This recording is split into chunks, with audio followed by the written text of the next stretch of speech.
Mardi 6 février, bonjour à toutes et à tous et bienvenue pour ce nouveau rendez-vous de l'actualité régionale en direct ce matin. Il est 7h15, voici d'abord vos prévisions météo et c'est surtout le froid qui caractérise ce début de semaine. Moins 2 degrés déjà de relevé tôt ce matin à Lille, 0 à Dunkerque et dans la journée le thermomètre remontera à peine.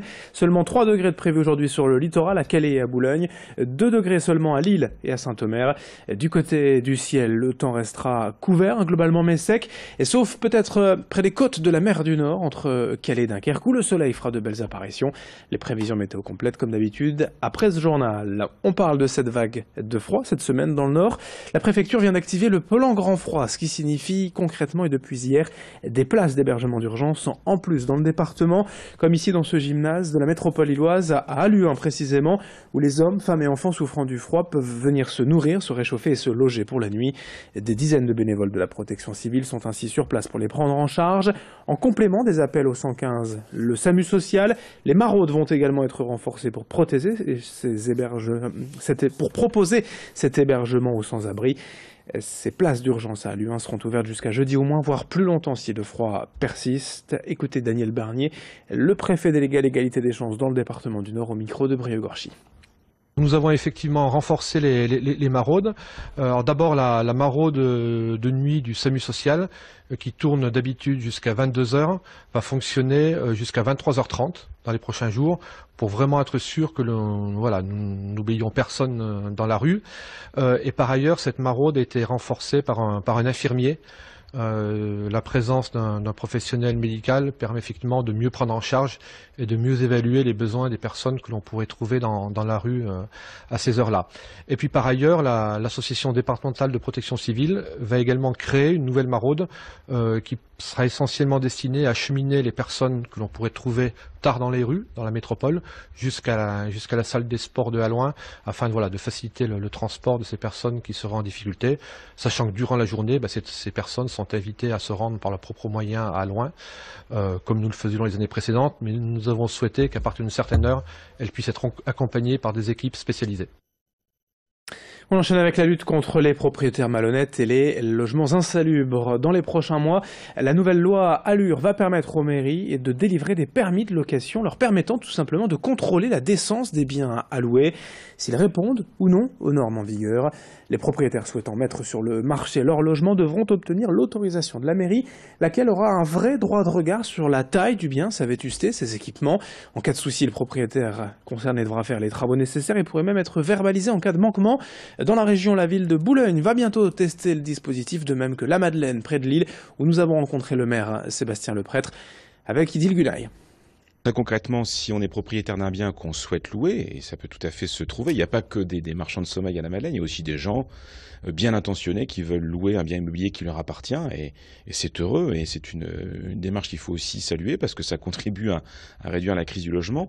Quand on est dans cette situation-là, il faut faire une demande officielle en mairie, et la mairie a 1 mois pour délivrer l'autorisation de louer ou indiquer au propriétaire que son logement n'est pas en état d'être loué et que donc il y a un refus qui est formulé ou une autorisation avec des préconisations d'aménagement pour que le logement soit décent et soit confortable. Autre image dans cette édition après ce dramatique accident survenu dimanche matin à Berck. Je vous rappelle, 2 promeneurs sont morts noyés, surpris par la marée montante. Un reflux souvent très soudain dans la baie d'Authie et contre lequel il faut être extrêmement vigilant. Sur place, dimanche matin, les secours sont arrivés 17 minutes après l'alerte, mais dans une eau à seulement 10 degrés. Les chances de survie s'amenuisent très vite, d'où des comportements de prudence à connaître quand on se balade sur la plage. Corentin Escaillé est allé pour nous à la rencontre du Cross Greené à Audingan. Le centre régional opérationnel de surveillance et de sauvetage nous donne quelques conseils pour bien reconnaître les dangers du littoral. Explication au micro de notre journaliste. Il y a vraiment des endroits qui sont localisés où effectivement il y a des dangers. Je pense à la baie de Somme principalement, les endroits qui découvrent beaucoup et que la mer recouvre assez rapidement par fort coefficient. La baie d'Authie, c'est un coin qui est connu pour être dangereux pour ça. On a les falaises ici du Cap Blanc-Nez auxquelles il faut faire attention.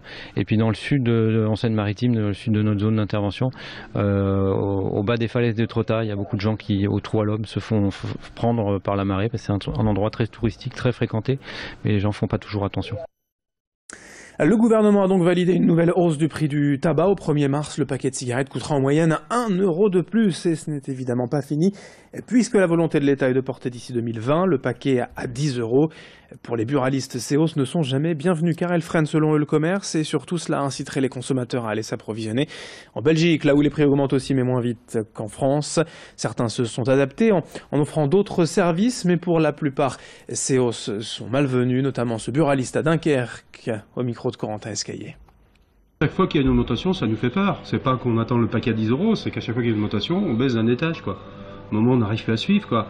Ils veulent quoi? Qu'on devienne une ville morte, qu'il n'y a plus de commerce en France, quoi, qu'il n'y a plus de petits tabac comme le nôtre? C'est ça qu'ils cherchent. Ils vont réussir de toute façon, hein. Je peux pas arrêter le tabac, c'est notre outil de travail. Vous voulez que je fasse quoi? Que je vende du poulet? Aujourd'hui, je suis obligé de continuer. Voilà, j'ai fait des prêts. Il fallait nous prévenir tout doucement, un petit peu à la fois, que voilà, quoi. Et puis on termine en musique avec le clip de la semaine avec Métropolis, Emma Carlier qui nous parle déjà du retour de Julien Doré sur scène en tournée avec un nouvel album. On écoute Emma.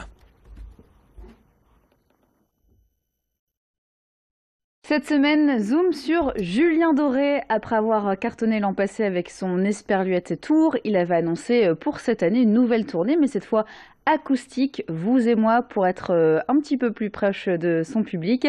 Et bonne nouvelle, il y a quelques jours sur les réseaux sociaux, Julien Doré a annoncé que cette tournée serait accompagnée d'un nouvel album, 12 titres inédits enregistrés en secret dans le sud de la France, des titres donc remaniés, et il y aura par exemple une version d'Eden, version acoustique. On écoute. J'aurais voulu te plaire, te tenir contre moi, réussir à me perdre là où ton cœur s'en va. L'album sortira le 2 mars prochain. Il est déjà disponible en précommande sur le site de Julien Doré. Merci Emma pour ces infos, merci à vous de nous avoir suivis.